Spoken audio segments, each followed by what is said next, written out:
إن الذين قالوا ربنا الله ثم استقاموا تتنزل عليهم الملائكة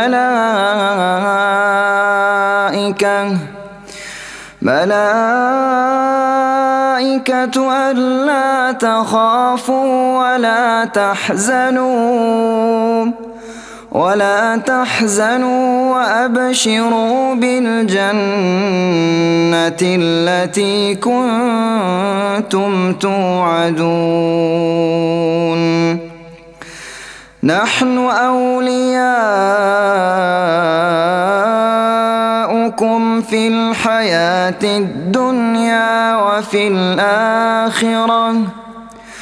ولكم فيها ما تشتهي أنفسكم ولكم فيها ما تدعون